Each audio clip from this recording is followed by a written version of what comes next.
சனியின் ஆட்டம் ஆரம்பம். இந்த ஆகஸ்ட் மாசத்துல ஒரு முக்கியமான நிகழ்வுகள்லாம் நடக்குது. இந்த மாசம் 32 நாள் இவங்க 3 பேரும் கேந்திரம் ஏறுகிறார்கள். சனி, செவ்வாய், சுக்கிரன் 3மே அசுப கிரகம். 3 அசுப கிரகம், 3 கேந்திரங்கள் ஏற போறாங்க, ஏறிட்டாங்க. இவங்க 3 பேருடைய ஆட்டம், அதுவும் குறிப்பா செவ்வாய் சனியுடைய ஆட்டம் ஆரம்பம். இந்த செவ்வாய் சனியுடைய ஆட்டம் ஆரம்பிச்சதுன்னா அவங்கள அதாவது இது காளியும் துர்காவும் போருக்கு போனா, யுத்தத்துக்கு போனா எப்படி இருக்கும்? நிதானமாக இருந்தாலும் எதிர்த்து போரிடக்கூடிய தன்மை உடைய சனி, சூழ்ச்சி, கலகம். இவங்க தான் இப்படி சொல்லியிருப்பாங்கன்னே தெரியாது. இவங்க நீங்க யாரை அதிகமா நம்புறீங்களோ, நீங்க யாரை அதிகமா நல்லா இருக்கணும்னு நினைக்கிறீங்களோ, சின்ன சின்ன விஷயங்கள், குடும்பமாகட்டும், ஒரு வண்டி வாகனமாகட்டும், ஒரு சின்ன வண்டி விபத்துக்களாக இருக்கட்டும், அப்ப சனி கலகம், சனி இருட்டு, தினந்தோறும் பொழுது விடிஞ்சா இன்னைக்கு என்ன நடக்கும்னு தெரியாம இருக்கு. அப்போ ஒவ்வொரு நாளும் மரண பயமா இருக்கு. இன்னைக்கு என்ன நடக்குமோ, இன்னைக்கு எப்படி இருக்குமோ அப்படிங்கிற மாதிரி ஒரு ஃபீல் வருது. இந்த கஷ்டங்கள் எல்லாம் யாருக்கு? 12 ராசிக்கும் தனித்தனியாக பார்க்கலாம்.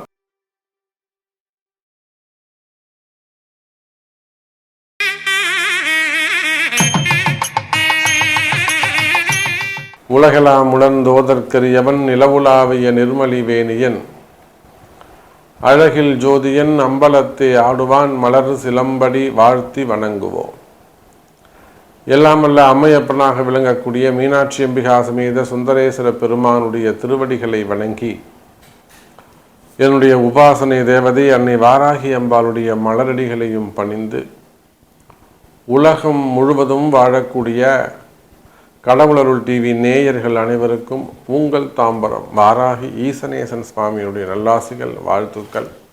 ஜெய் வாராகி, ஜெய் ஜெய் வாராகி. சனியின் ஆட்டம் ஆரம்பம். இப்போ இந்த தலைப்பை பார்த்தீங்கன்னா, இந்த ஆகஸ்ட் மாசத்துல ஒரு முக்கியமான நிகழ்வுகள்லாம் நடக்குது. செவ்வாய் மிதுனத்திலையும் சுக்கிரன் கன்னியிலையும் அமைகிறார். இந்த மாதம் 32 நாள் செவ்வாயும் சுக்கிரனும் புதனுடைய வீட்டில் 2 கேந்திரத்தில், அதே போல சனி பகவான் வக்ரம். இவங்க 3 பேரும் கேந்திரம் ஏறுகிறார்கள். சனி, செவ்வாய், சுக்கிரன் 3மே அசுப கிரகம். 3 அசுப கிரகம், 3 கேந்திரங்கள் ஏற போறாங்க, ஏறிட்டாங்க. இவங்க 3 பேருடைய ஆட்டம், அதுவும் குறிப்பா செவ்வாய் சனியுடைய ஆட்டம் ஆரம்பம். இந்த செவ்வாய் சனியுடைய ஆட்டம் ஆரம்பிச்சதுன்னா அவங்கள அதாவது இது காளியும் துர்காவும் போருக்கு போனா, யுத்தத்துக்கு போனா எப்படி இருக்கும்? 2மே உக்ர கிரகம்.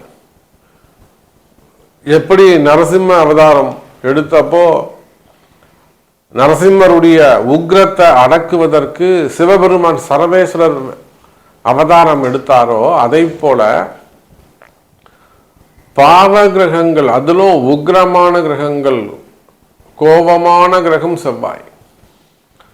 நிதானமாக இருந்தாலும் எதிர்த்து போரிடக்கூடிய தன்மை உடைய சனி, சூழ்ச்சி, கலகம். இப்போ நிறைய பேருடைய லைஃப்ல பார்த்தீங்கன்னா அந்த கலகங்கள், இவங்க தான் இப்படி சொல்லியிருப்பாங்கன்னே தெரியாது. இவங்க நீங்க யாரை அதிகமா நம்புறீங்களோ, நீங்க யாரை அதிகமா நல்லா இருக்கணும்னு நினைக்கிறீங்களோ. சார் ஒன்றும் இல்லை, ஒரு வீட்டுக்கு ஒரு வியாபாரி வராரு, இவருக்கு பாவப்பட்டவருங்க, ஏழைப்பட்டவருங்க, போய் கடையில் வாங்குறத விட இவர்கிட்ட வாங்கினா இந்த குடும்பம் பிழைக்கும் அப்படின்னு நீங்கள் நல்லது நினச்சி அவருக்கு ஒரு நன்மையை செய்வீங்க. அவர் அப்படியே உங்கள் அக்கா வீட்டுக்கோ தங்கச்சி வீட்டுக்கோ இல்லை சொந்தக்கார வீட்டுக்கோ போகிறான்னு வச்சுக்கோங்களேன், அவங்கள பற்றி அப்படியே ஒரு கலகம் பண்ணிட்டு போயிடுவார். அப்போது அன்பு நேயர்களே, நீங்கள் யாரை அதிகம் பாவம் பார்க்குறீங்களோ, புண்ணியம் பார்க்குறீங்களோ, இறக்கப்படுறீங்களோ, அவங்க தான் உங்களுக்கு அதிகமாக கஷ்டத்தையோ அல்லது கலகத்தையோ ஏற்படுத்துவார்கள். சின்ன சின்ன விஷயங்கள், குடும்பமாகட்டும், ஒரு வண்டி வாகனமாகட்டும், ஒரு சின்ன வண்டி விபத்துக்களாக இருக்கட்டும். அப்போ சனி கலகம், சனி இருட்டு, தினந்தோறும் பொழுது விடிஞ்சா இன்னைக்கு என்ன நடக்கும்னு தெரியாமல் இருக்கு. அப்புறம் போய் ஒரு சாமியை கும்பிட்டு ஒரு பதிகம் பிடிச்சா அப்புறம் இன்னைக்கு அந்த நாள் சரியாக வருது. அப்போ ஒவ்வொரு நாளும் மரண பயமா இருக்கு. இன்னைக்கு என்ன நடக்குமோ, இன்னைக்கு எப்படி இருக்குமோ அப்படிங்கிற மாதிரி ஒரு ஃபீல் வருது. இந்த கஷ்டங்கள் எல்லாம் யாருக்கு? இதை தான் சனி செவ்வாயுடைய ஆட்டம்னு சொல்றது. ஒரு மருமகளாக இருந்தாக்கா இந்த மாமனார் மாமியார்கிட்ட நல்ல பேர் வாங்கிறதுக்குள்ள தலையால் தண்ணி குடிக்கணும். சில இடங்களில் மாமியார் தலையால் தண்ணி குடிக்கணும். இதெல்லாம் அவங்க ஜாதக கட்டம் தான் பேசும். குடும்பத்தில் கணவனுக்கு மனைவி அடங்கி போகிறது, மனைவிக்கு கணவன் அடங்கி போகிறது. புரியுதுங்களா? அப்போது ஒரு வேலை செய்கிறீங்க, உங்களுக்கு கீழே வேலை செய்யக்கூடியவங்க உங்களை அதிகாரம் பண்ணுவாங்க. இப்போ இந்த மாதிரி கஷ்டங்கள்லாம் யாருக்கு? மெயினாக வேலை செய்கிற இடங்களில், தொழில் செய்கிற இடங்களில், அரசு அதிகாரிகளாக இருக்கலாம், வேலை செய்கிற இடங்களில் சூழ்ச்சிகள், கலகங்கள் யாருக்கு? நான் நல்லா ஒழுங்காக வேலை செஞ்சேன், என்ன வேணும்னே இப்படி பண்ணிட்டாங்க சாமி, ஏன்னா வேணும்னே கார்னர் பண்ணி இப்படி பண்ணிட்டாங்க, எனக்கு இப்படி கொண்டு வந்து தள்ளிட்டாங்க, நான் திருப்பவும் அங்கே இருக்கணும் சாமி, ஜெயிக்கணும், நான் எனக்கு வேலை கிடைக்கணும். அப்போ இதெல்லாமே சூழ்ச்சி, எல்லாமே கலகம். சார் இந்த சனியும் செவ்வாயும் சேர்ந்தால் போர், யுத்தம், சண்டை அப்படிலாம் சொன்னோம். தேவையில்லாத வம்பு வழக்குகள், செய்யாத குற்றங்களுக்கான தண்டனைகள் அப்படிலாம் கூட நம்ம சொல்லலாம். ஸோ இதெல்லாம் கம்பைன் பண்ணி கூட்டு சேரும் அசுப கிரகங்கள், கூட்டு சேரும் தீய கிரகங்கள் யார் யார்? சனி, செவ்வாய், சுக்கிரன். இந்த அசுப கிரகங்களின் ஆட்டம் எப்படி இருக்கும்? என்ன செய்ய போகிறார் குரு? அடக்குவாரா, அடங்குவாரா? 12 ராசிக்கும் தனித்தனியாக பார்க்கலாம், வாருங்கள். சார், ரிஷப ராசிக்கு இந்த கூட்டு சேர்க்கை, கிரகத்தினுடைய கூட்டு, செவ்வாய், சுக்கிரன், சனி. ராசிக்கு 2ஆம் இடத்தில் செவ்வாய் இருப்பது சிறப்பு. அதே போல் ராசிக்கு 5ஆம் இடத்துல ராசிநாதன் இருப்பது சிறப்பு. பொதுவாக லக்னாதிபதியோ ராசிநாதனோ 5ஆம் இடத்துல இருந்தாங்க, 4, 5ஆம் இடத்துல இருந்தாங்கன்னா அவங்களுக்கு தேவையான செல்வ செழிப்பு இருக்கும். ரொம்ப கஷ்டப்பட மாட்டாங்க. ஏற்கனவே அவங்க ரொம்ப கஷ்டத்தில் இருந்தால் கூட இந்த கிரக அமைப்பு 4ஆம் இடத்துல 5ஆம் இடத்துல லக்னாதிபதியோ ராசி அதிபதியோ இருந்தாங்கன்னா ரொம்ப கஷ்டப்பட மாட்டாங்க. ரொம்ப ஈஸியாக அவங்களுக்கு ஒரு பணத்துடைய சோர்ஸ் கிடைக்கும். அப்படி அந்த லாஜிக்கில் பார்க்கும்போது 2ஆம் இடத்தில் இருக்கக்கூடிய செவ்வாய் 7, 12 கூடிய முழு அசுபராகி ரிஷப லக்னத்திற்கு, ரிஷப ராசிக்கு செவ்வாய் முழு அசுபர், 7, 12 கூடியவன். அவர் 2ஆம் இடத்துல தனஸ்தானத்தில் உட்காந்துருக்காரு. சனிக்கு கேந்திரம் ஏறுகிறார். சனியும் செவ்வாயும் 4, 10 இருக்காங்க. சனியும் செவ்வாயும் 4, 10 இருக்காங்க. சுக்கிரனை சனி பார்க்குறாரு. இப்போது இந்த சனி, செவ்வாய், சுக்கிரன் இவங்க கூட்டு கிரகம், அசுப கிரகம்னு ஏன் சொல்கிறோம் அப்படின்னா, சனிக்கு 7வது பார்வையாக சுக்கிரனை பார்த்துடாரு. அதே போல் சனி, செவ்வாய் 4, 10 பார்த்துடுறாங்க ரிவைஸில். அப்போ எப்படி பார்த்தாலும் சனியால் இவங்க 2 பேரும் பாதிக்கப்படுகிறார்கள். அப்போ தனஸ்தானம், பணவரவு, தனவரவு, பண கஷ்டங்கள் இதெல்லாம் இருக்குமேயானால் சரியாகிறதுக்கான வாய்ப்புகள் உண்டு ரிஷபராசி நேயர்கள். குறிப்பாக குடும்பத்தில் இருக்கக்கூடிய கஷ்ட நஷ்டங்கள், ஒரு வம்பு வழக்குகளாக இருக்கலாம், போலீஸ் கேஸாக இருக்கலாம், ஒரு ஜாமீன் சம்பந்தப்பட்டதாக இருக்கலாம். நம்ம ரிஷபராசியில் நிறைய அன்பர்கள் பார்க்குறோம். அரசியல் தலைவர்கள், சினிமா துறையை சார்ந்தவர்கள் எல்லாம் ஒரு அரசு அதிகாரி, கவர்மெண்ட் ஜாப் பண்ணக்கூடியவங்க, ஒரு நல்ல ரேங்கில் இருக்கக்கூடியவங்க, இவங்களெல்லாம் ஒரு என்கொயரி வருவது, ஒரு ரைடு வருவது, அல்லது ஒரு மெயினாக ஒரு என்கொயரி, வம்பு வழக்குகள், போலீஸ் கேஸு, அல்லது சிறு சிறு விபத்துக்கள் ஏற்படுவது, மெயினாக ஜாப் ரிலேட்டடாக பேர் புகழுக்கு களங்கம் ஏற்படுவது, பேர் புகழுக்கு கஷ்ட நஷ்டங்கள் ஏற்படுவது. அப்போ இந்த மாதிரியெல்லாம் பிரச்சனைகள் இருக்குமேயானால் அதெல்லாம் இந்த செவ்வாய் சுக்கிரனால் அடிபட்டு போகும், சரியாகிவிடும். இல்லை நீங்கள் ஒரு தொழில் செய்கிறீங்க, ஒரு நிறுவனம் வச்சு நடத்துகிறீங்க, ஒரு கம்பெனியை வச்சு ரன் பண்ணுறீங்க, ஒரு ஃபேக்ட்ரி வச்சு ரன் பண்ணுறீங்க,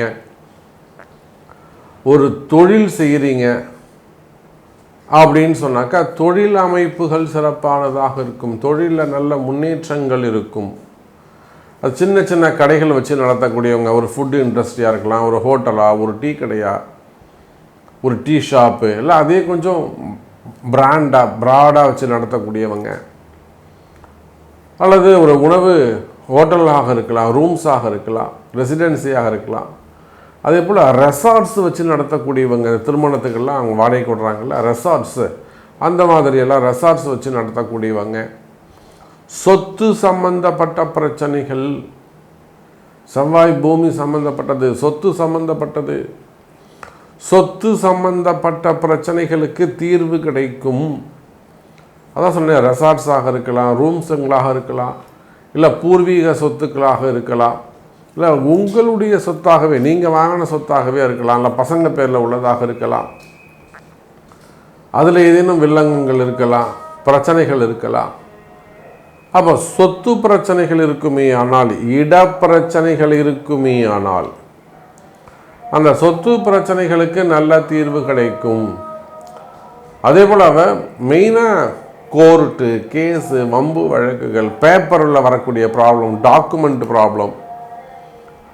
டாக்குமெண்ட் பிரச்சனையாக இருக்கிறது, பேப்பர் லீகலாக பேப்பரில் வரக்கூடிய பிரச்சனைகள், பட்டா சிட்டா, அவள் இடம் சம்பந்தப்பட்ட பிரச்சனைகள் இருக்குமே ஆனால் 2ஆம் இடத்தில் இருக்கக்கூடிய செவ்வாய் அந்த இட பிரச்சனையை சரி பண்ணி கொடுப்பாரு. இடதோஷங்கள் மெயினாக ஒரு பூமி பேசும், அவ்வளோ சீக்கிரம் அந்த இடம் உங்களை விட்டு போகாது. இப்போ நீங்கள் விற்கணும்னு நினைக்கலாம், அந்த இடம் உங்களை விட்டு போகாது. நீங்கள் எவ்வளோ முயற்சி பண்ணாலும் அது உங்களுக்கு அவ்வளோ வருவாங்க, பார்ப்பாங்க, போயிடுவாங்க. இதெல்லாம் அந்த பூமியுடைய ராசியாக இருக்கும், தொழிலுடைய ராசியாக இருக்கும்.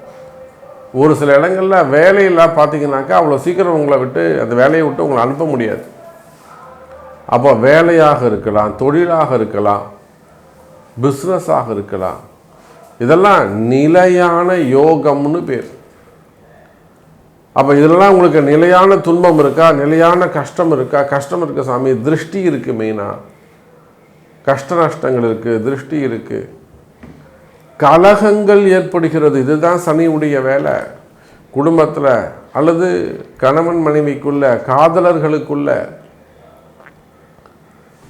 கலகங்கள் ஏற்படுமே ஆனால், யாரோ ஏதோ சொல்லிட்டாங்க சாமி, அதனால தான் அவர் அப்படி இருக்காரு, ஏதோ அவங்க அவங்க அம்மா சொல்லி கொடுத்துட்டாங்க, அவங்க அக்கா சொல்லி கொடுத்துட்டாங்க, அல்ல அவங்க அம்மா தான் மெயின். அப்போ அந்த கலகங்கள் இருக்குமே ஆனால் அந்த கலகங்கள்லாம் கூட விலகும். இப்போ இதுக்கெல்லாம் என்ன பண்ணணும்?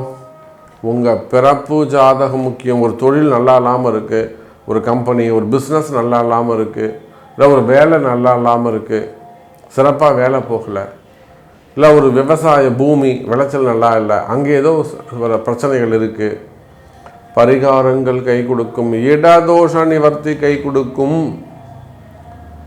அப்போ இதுக்கு மேலே இன்னும் அக்யூரேட்டாக நம்ம சொல்லணும்னா உங்களுடைய பிறப்பு ஜாதகம் பேசும் ரிஷபராசி நேயர்கள். அதே போல் இந்த செவ்வாய் சுக்கிரன் இருந்துட்டாலே அது 2வது திருமணம் அப்படின்னு சொல்லிடலாம். நிறைய அதுக்கு ஃபிலாசபி பேசுகிறாங்க. இப்போது செவ்வாய் சுக்கிரன் தான், அது அப்படி கிடையாது, இப்படி கிடையாதுன்னு சொல்கிறாங்க. ஆனால் ப்ராக்டிக்கலாக யதார்த்தமாக ஜாதகத்தை வச்சு பலன் சொல்லும்போது அவங்க நேரில் உட்காந்து அவங்களுடைய பாதிப்புகளை பார்க்கும்போது அது 2பட்ட திருமணமாகத்தான் உள்ளது. ரியாலிட்டின்னு ஒன்று இருக்கலாம், நாம் அதை தானே பேச முடியும். வெறும் புக்கில் வைக்கிறதும் தனிப்பட்ட கருத்தும் இங்கே நடக்காது. அந்த ஜாதகருக்கு நம்ம முன்னாடி உட்காந்துறவங்களுக்கு அது இயற்கையாக நடந்திருக்கு. அப்போது 2பட்ட திருமணங்கள், 2வது திருமணம், 2வது திருமணமும் பிரச்சனையாக இருக்கிறது. அப்புறம் 3வது திருமணம், பிறந்த குழந்தைங்களை தத்து கொடுக்கறது, இல்லை குழந்தைங்க பிறந்ததுக்கப்புறம் கணவன் பிரிஞ்சு போகிறது. ஒரு குழந்தை பிறந்துடும், அதுக்கப்புறம் கணவனுடைய ராங்காக நடந்து பாருங்கள், ரொம்ப திமிராக நடந்துக்கிறது, அம்மா பேச்சு கேட்குறது, அக்கா பேச்சு கேட்குறது, ஆயா பேச்சு கேட்குறது, குடும்பத்துக்கு ₹1 கூட தராமல் இருக்கிறது. இப்போ இந்த மாதிரிலாம் திருமண வாழ்க்கையில் வரக்கூடிய பிரச்சனைகள் இருந்தாலும் இதுக்கெல்லாம் பரிகாரங்கள் உண்டு. அதெல்லாம் செஞ்சீங்கன்னா நிச்சயமாக குடும்ப நிம்மதியாக இருக்கும். அப்போ திருமண வாழ்க்கையில் அல்லது குடும்ப வாழ்க்கையில் வரக்கூடிய பிரச்சனைகள் இருந்தாலும் அதே சமயத்தில் 2வது திருமணம் தடைபடுவது, திருமண தடைகள் இருந்தாலும் இவை இரண்டுமே விலகும். அதே சமயத்தில் குழந்தை பாக்கியம், நான் குழந்தை பாக்கியத்துக்கு எப்பொழுதுமே சொல்வதுண்டு, கணவன் மனைவி இருவருடைய ஜாதகமும் பார்க்கணும். அது ஒருத்தர் சம்பந்தப்பட்ட கேள்வி இல்லை, இருவர் சம்பந்தப்பட்ட பிரச்சனை ஆகினால் 2 பேர் ஜாதகமும் பார்க்கணும். அப்போ பாருங்கள், மீன ராசி அன்பர்களே, 12 ராசி அன்பர்களுக்கும் இந்த அசுப கிரகங்களின் கூட்டு சேர்க்கையால் இது எப்படி மைனஸ் இன்ட்டு மைனஸ் ப்ளஸ்ஸாக மாறுதோ அதை போல் சில விஷயங்கள் உங்கள் வாழ்க்கையில் தடைகள் விலகி நல்லது நடக்கும். தெய்வ அருள் கை கொடுக்கும். நன்றி, நமச்சிவாயம். ஜெய் வராகி. கடவுள் அருள் டிவியை பார்த்தமைக்க நன்றிகள். மேலும் இது போன்ற தகவல்களை தெரிந்து கொள்ள கடவுள் அருள் டிவியை சப்ஸ்கிரைப் செய்யுங்கள். மறக்காமல் பெல் ஐக்கானை கிளிக் செய்யுங்கள்.